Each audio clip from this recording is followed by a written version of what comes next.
ঈসা আলাইহিস সালাম কোন একদিন একটা পুরনো কবরে ধার দিয়ে যাচ্ছিলেন।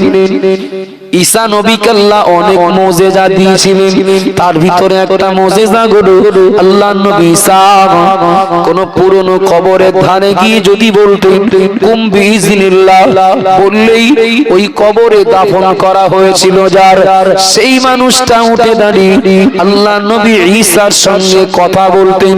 একটু জোরে বলুন সুবহানাল্লাহ। ও বাবা জিনামায়না, ঈসা নবী ওই পুরনো কবরে দাঁত দিয়ে যাওয়ার সময় বললেন কুম বিইজনিল্লাহ, বলার সাথে সাথে লোকটা উঠে দাঁড়িয়ে ঈসা নবীর নাম ধরে ঈসা নবীকে সালাম দিলেন। একটু জোরে বলবেন না। আল্লাহ নবী ঈসা আলাইহিস সালাম লোকটাকে জিজ্ঞাসা করলেন, ওগো আল্লাহর বান্দা, তুমি কোন জামানার মানুষ? শুনলে চমকে উঠবেন, অবাক হয়ে যাবে। ঈসা নবীর জামানা মানে আমাদের নবীর আগের জামানা, মানে বলা যায় প্রায় শেষের দিকে। কথা ঠিক না ভুল? নবী ঈসা আলাইহিস সালাম লোকটাকে জিজ্ঞাসা করলেন, আপনি কোন জামানার মানুষ? লোকটা বললেন, আমি নবী নূহ আলাইহিস সালামের জামানার মানুষ। ও বাবা জিনামায়না, আল্লাহ নবী ঈসা লোকটাকে জিজ্ঞাসা করলেন, নূহ নবীর জামানার মানুষ, আমার একটা কথা একটু জানার খুব ইচ্ছা হয়, মৃত্যুর সময় কষ্টটা কেমন হয়?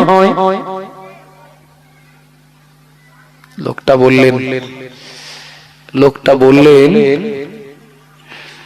জ্যান্ত একটা প্রাণীর গাত দেহ থেকে চামড়া ছাড়ালে জানা কষ্ট হয়, আজরাইল যখন রূহটাকে কবজ করেন তার থেকে বেশি কষ্ট হয়। এবং বলে লোকটা বললেন, আমি এখনো পর্যন্ত আমার গায়ের ব্যথা আমি অনুভব করি। বাপ মাকে কষ্ট দেওয়ার স্বাদ আল্লাহ মেটাবেন। ফাইন্নাহু ইউআযযিলু লিসাহিবিহি ফি হায়াতি ক্বাবলাল মামাতি, নবী বলেছেন তার মৃত্যুর সময় আল্লাহ কষ্ট দেবেন, তথা বাপ মায়ের কষ্ট দেওয়ার ওটা প্রতিশোধ। আব্বাজান ভাইরা মনে না গো, ও মা বোনেরা মনে কেটে আলকামা মুমূর্ষ অবস্থায় শায়িত, তার অবস্থা বড় খারাপ।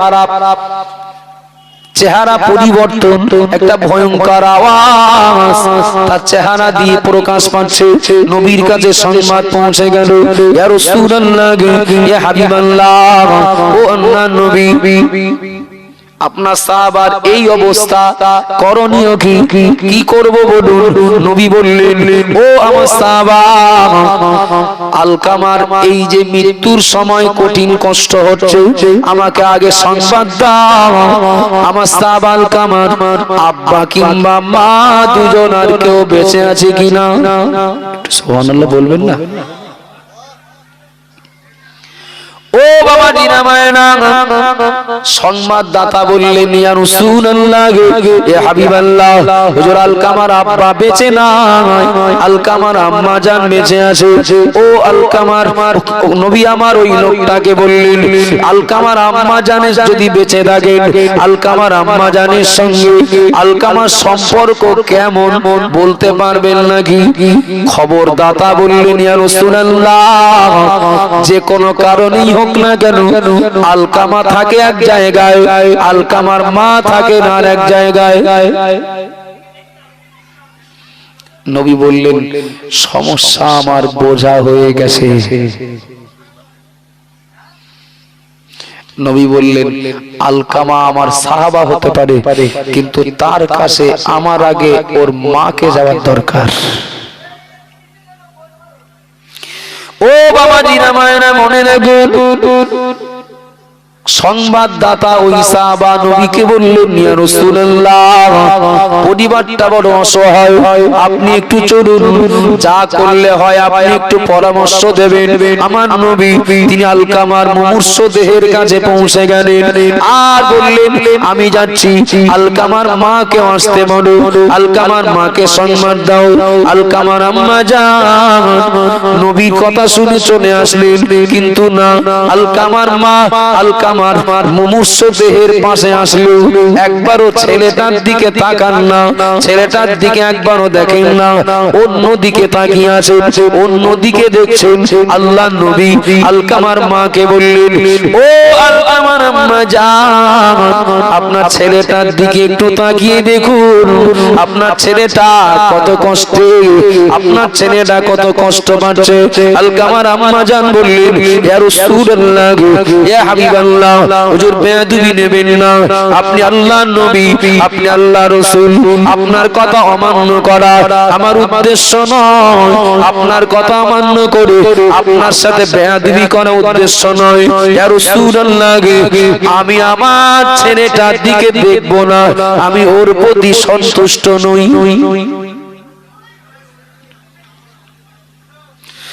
ও বাবা দিনা ভাইনা, নবী আমার বুঝে নিলেন মা অসন্তুষ্ট। জোর করে কি ক্ষমা কারো কাছ থেকে নেওয়া যায়? কারো বলবো তুই ক্ষমা না করে দিলি তোর গুলি করে দেবো, হয়ে যাবে, ক্ষমা হবে? ও গুলির ভয়ে বললো না আমি ক্ষমা করে দিলাম, হবে? ক্ষমা মন থেকে, এটা মনের সাথে সম্পর্ক, মনের সাথে। নবী মাকে জোর জুলুম করে ক্ষমা পাইয়ে দেবেন, এটা তো সম্ভব না। নবী একটা কৌশল কাজে লাগালেন, সঙ্গী সাথীদেরকে বললেন, মায়ের মনটা যে কারণেই হোক, মা বেটা সে ঠিক বোঝাবুঝি হোক আর ভুল বোঝাবুঝি হোক, যে কারণেই হোক, মা যে সন্তানের প্রতি অসন্তুষ্ট, আর এদিকে আলকামা মুমূর্ষ অবস্থায় শায়িত, আলকামা বেঁচে থাকতে থাকতে যে কৌশলেই হোক মায়ের কাছ থেকে আলকামাকে ক্ষমা পাইয়ে দিতেই হবে, তা না হলে আমার সাহাবা হলেও ছাড় পাবে না। আব্বাজান মায়েরা মনে না গো, ওগো মা বোনেরা মনে কি প্রিয় নবী মুহাম্মদ রাসূলুল্লাহ সাল্লাল্লাহু আলাইহি ওয়াসাল্লামের কাছে ঈমানের কালেমা পড়লেন প্রিয় নবী সাহাবা হযরত আবু হুরায়রা রাদিয়াল্লাহু আনহু।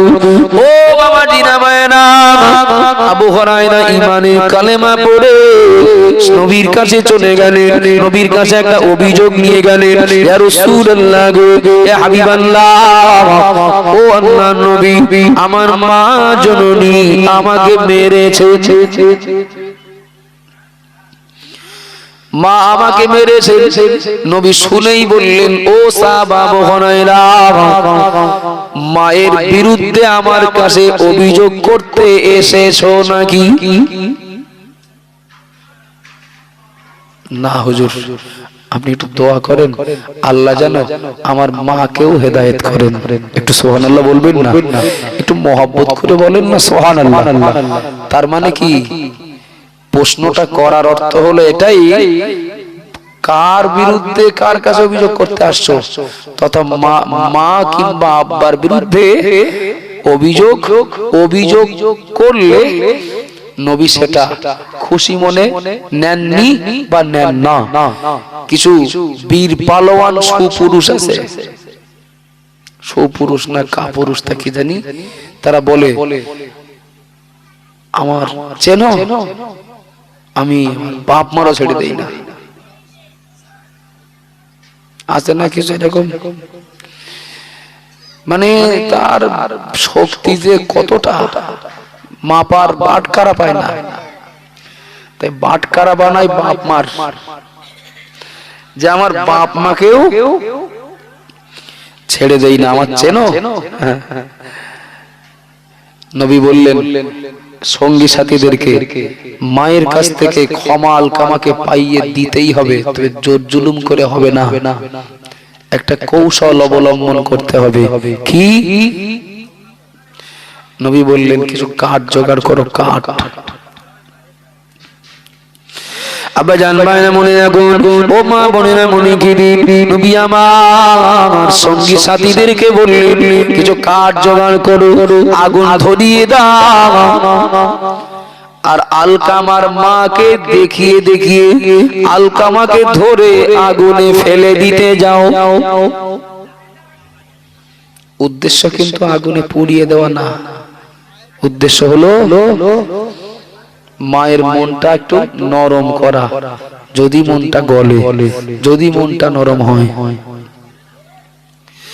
ও বাবা জিনা মায়েরা মনে রাখুন, আলকামার আম্মা জান ওই জায়গায় দাঁড়িয়ে আলকামার চোখের সামনে, আলকামার মায়ের সামনে কাঠ জোগাড় করা হলো, আগুন ধরিয়ে দেওয়া হলো।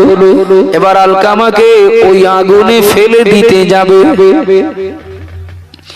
এমন সময় মা জননী টুকরে কেঁদে উঠলেন, ইয়া রাসূলুল্লাহ, ইয়া হাবিবাল্লাহ।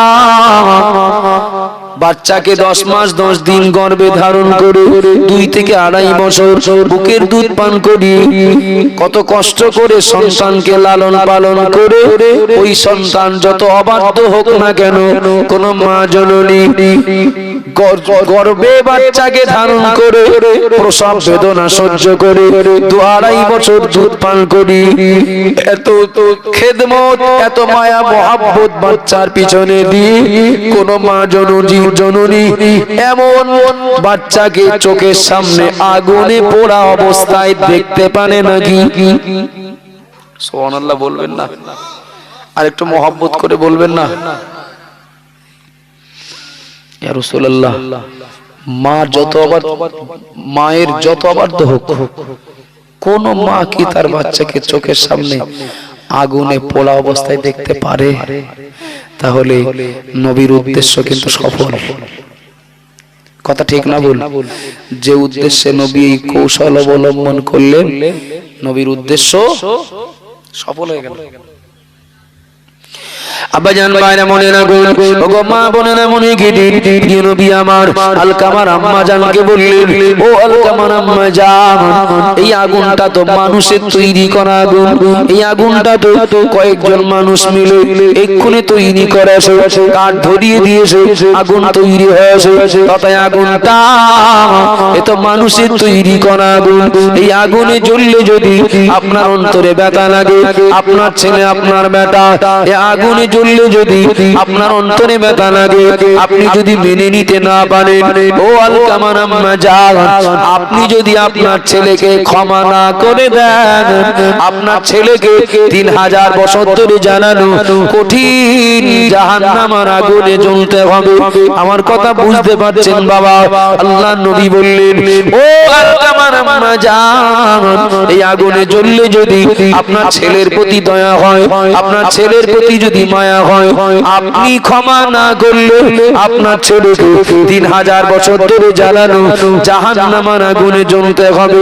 তখন কি আপনার অন্তরে মায়া লাগবে না? দেখেন, আপনার ব্যক্তিগত ব্যাপার, ভাবনা চিন্তা আপনার। এটা মনে রাখবেন, আপনি ক্ষমা না করলে আপনার ছেলে কিন্তু 3000 বছর ধরে জ্বালানো জাহান্নামে জ্বলবে। নবী 3 নম্বরে কি বলেছেন? ওই চিঠিতে সাহাবাদের দ্বারা লিখিয়েছেন, আল্লাহর লানত যে সন্তানেরা বাপ মায়ের প্রতি অভিশাপ দেয় বা দুর্ব্যবহার করে, ওই সন্তানের আল্লাহর লানত প্রাপ্ত। আর বিবরণ দিচ্ছি আমি নবীর একজন সাহাবার। আলকামার আম্মা জানকে বললেন, আপনি ক্ষমা না করলে আপনার ছেলে কিন্তু কঠিন জাহান্নামের আগুনে জ্বলবে। তখন কি আপনার মনে মায়া লাগবে, দয়া লাগবে না? মুহূর্তের মধ্যে মায়ের মন বুঝে গেল। একটু সুবহানাল্লাহ বলবেন, একটু খুশি হয়ে বলেন না সুবহানাল্লাহ। আব্বাজান ভাইরা মনে রাখুন, বিশেষ করে আমার সেই সমস্ত সন্তানগুলোকে বলি যাদের আব্বা মা এখনো দুনিয়ায় বেঁচে আছে, সেই সন্তানগুলোকে বলবো আব্বা মায়ের সঙ্গে খারাপ ব্যবহার করবেন না। আপনি আব্বা মাকে যদি খেতে নাও দেন, আপনার আব্বা মা কিন্তু রাতের আধারে ঘুমের ঘোরে স্বপ্নেও আপনার কল্যাণ কামনা করেন। কথা ঠিক না ভুল? ও বাবা জিরা মায়না, সন্তান একটা নতুন বাড়ি তৈরি করলো, কিন্তু সেই নতুন বাড়িতে আব্বা মায়ের জায়গা নয়, আব্বা মায়ের জায়গা আগের সেই পুরনো ঘরে। ঠিক না ভুল? বুড়ো মানুষ যেন খানিকটা জঞ্জাল মতো হয়ে যায়। এই পাথর বসানো, মোজাইক করা, টাইলস লাগানো, এসি লাগানো, ঝিকঝাক বাড়িতে বুড়ো মানুষ থাকলে যেন ঠিক মানায় না। এখন যা চিন্তায় মানাচ্ছে না, সেও একদিন বুড়ো হবে না? একটু কথা বলেন না, সেও তো একদিন বুড়ো হবে, বুড়ি হবে।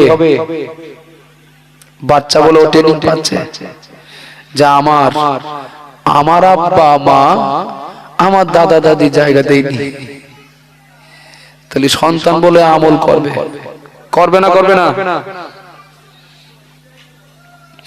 আব্বাজান ভাইরা মনে রাখুন, প্রিয় নবী আমার বললেন আলকামার মাকে আপনি ক্ষমা না করলে আপনার ছেলেকে জাহান্নামে জ্বলতে হবে। তখন কি মায়া লাগবে না? আল্লাহর নবীকে সাক্ষ্য রেখে আলকামার আম্মা বললেন, ও আল্লাহর নবী, এই আগুনে জ্বললে যদি আমার সন্তানের প্রতি মায়া লাগে, আমার অন্তরে যদি কষ্ট লাগে, আমার অন্তরের সন্তানের প্রতি যদি মায়া সৃষ্টি হয়, ইয়া রাসূলুল্লাহ, এই আগুনে জ্বললে যদি আমার ছেলে আগুনে পড়লে আমার যদি কষ্ট হয়, আমি ক্ষমা না করলে আমার ছেলে যদি জাহান্নামের আগুনে জ্বলে, অবশ্যই আমার সেদিনও কষ্ট হবে। ও আল্লাহর নবী, আমি ক্ষমা করলে আমার ছেলে যদি জাহান্নামের আগুন থেকে বেঁচে যায়, আপনাকে সাক্ষ্য রেখে জানিয়ে দিলাম আমার মনের দুঃখ কষ্টের কথা আমি ভুলে গিয়ে আমার ছেলেকে জাহান্নামের আগুন থেকে বাঁচিয়ে দিতে আমি ওকে নিঃশর্তে ক্ষমা করে দিলাম। একটু জোরে বলুন সুবহানাল্লাহ, আরো জোরে বলুন সুবহানাল্লাহ। ও বাবা জিনা মায়েরা, কিতাবের ভিতরে পাওয়া যায় আলকামার আম্মা জান জবান থেকে স্বীকার করলেন, সুইচ মারলে, সুইচ অন করলে যেমন আলো জ্বলে, আলকামার আম্মা জান বলার সাথে সাথে মুহূর্তের ভিতরে আলকামার মৃত্যুর যন্ত্রণা বন্ধ হয়ে গেল। একটু জোরে বলুন সুবহানাল্লাহ, আরো জোরে বলুন সুবহানাল্লাহ। চেহারার যে পরিবর্তন হয়েছিল সেটা পূর্বের আবার স্বাভাবিক অবস্থায় ফিরে আসলো। যদিও আলকামার ইন্তেকাল পরে হয়েছিল, তবে ওই মুহূর্তে মা ক্ষমা করে দেওয়ার সঙ্গে সঙ্গে তার চেহারার পরিবর্তন দেখা গিয়েছিল। একটু জোরে বলুন না সুবহানাল্লাহ, আর একটু মহব্বত করে বলেন না সুবহানাল্লাহ। তাহলে যদি মনে করি লানত প্রাপ্ত হব না, তাহলে বাপ মা যাদের এখনো বেঁচে আছে, বাপ মায়ের সঙ্গে ব্যবহার ভালো করতে হবে। কথা ঠিক না ভুল বাবা? 4 নম্বরে নবী আমার ওই চিঠিতে সাহাবাদেরকে দিয়ে লিখিয়েছেন, লানাল্লাহু মান আওয়া মুহদিসান, আল্লাহর লানত প্রাপ্ত বান্দা ওরা যারা কোন বেদাত প্রচারককে আশ্রয় দেয়। এটা খুব জটিল সমস্যা, খুব জটিল বিষয়। বেদাত প্রচারককে যে আশ্রয় দেবে সে আল্লাহর লানত প্রাপ্ত হবে। ওই নবী বলেছেন ইউসাল্লিমু আলাইহি ইযা লাকিয়াহু, এক কথায় কোন মুসলমানের সঙ্গে দেখা হলে সালাম দাও। সুবহানাল্লাহ বলে, কোন মুসলমানের সঙ্গে দেখা হলে সালাম দাও। খুব প্রামাণ্য একটি কিতাব, কোন কিতাবের হাওলা দিয়েছেন আল্লামা হুজুর, সেই কিতাবটার নাম আমার মনে নেই, তবে আমি যে তথ্যটা দিচ্ছি এটা হুজুর আল্লামার কিতাবে আছে। মুসলমানকে দেখলে সালাম দাও, যেখানে এ হুকুম ওই কিতাবেই আবার লেখা আছে মান আক্কারা সাহিবা বিদআতিন ফাকাদ আ'আনা আলা হাদমিল ইসলাম। কেউ যদি কোনো বেদাত প্রচারককে সালাম তো দূরের কথা যদি সম্মান দেয়, সে যেন ইসলামকে ধ্বংস করার জন্য সাহায্য করে। নাউজুবিল্লাহ বলেন, নাউজুবিল্লাহ বললেন তা কেন খিদে লেগেছে বিরাট। সালাম দেওয়ার কথা বলা হয়েছে মুসলমানের সঙ্গে দেখা হলে, কিন্তু কোন বেদাত প্রচারককে সালাম তো দূরের কথা যদি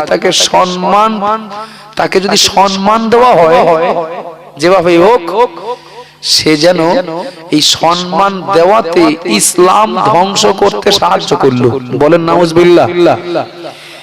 যদি লানত থেকে বাঁচতে জমির আল ঠেলা বন্ধ করতে হয়, লানত থেকে বাঁচতে যদি আব্বা মায়ের সঙ্গে ভালো ব্যবহার করতে হয়, লানত থেকে বাঁচতে যদি আমার আল্লাহ ছাড়া অন্য কারোর নামে প্রাণী জবাহ করা বন্ধ করতে হয়, তাহলে লানত থেকে বাঁচতে গেলে বেদাত প্রচারককে আশ্রয় দেওয়া থেকেও দূরে থাকতে হবে।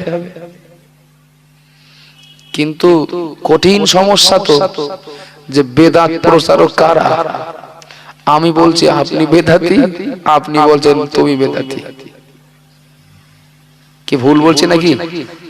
আচ্ছা, মুয়াজ্জিন সাহেবের সাইকেল চুরি হয়ে গেছে, আর চোরও এত হাগল পাগল, এত বুদ্ধি কম, ও চুরি করবি না করবি তা মুয়াজ্জিন সাহেবের সাইকেল চুরি করেছে। কিন্তু মুয়াজ্জিন সাহেবের কাছে মসজিদের চাবি থাকে না। একটু কথা বলেন বাবা, অন্য কারো সাইকেল চুরি কর, মুয়াজ্জিন সাহেবের ও জানতো না হয়তো। মুয়াজ্জিন সাহেব কোনো কথা নেই, চাবিটা নিয়ে মসজিদে যে মসজিদের মাইকে বললেন বিশেষ ঘোষণা, আমার সাইকেল এইমাত্র চোর ঘর থেকে বার করেছে, মুসল্লিরা একটু রাস্তার মুখগুলো দাঁড়িয়ে দেন,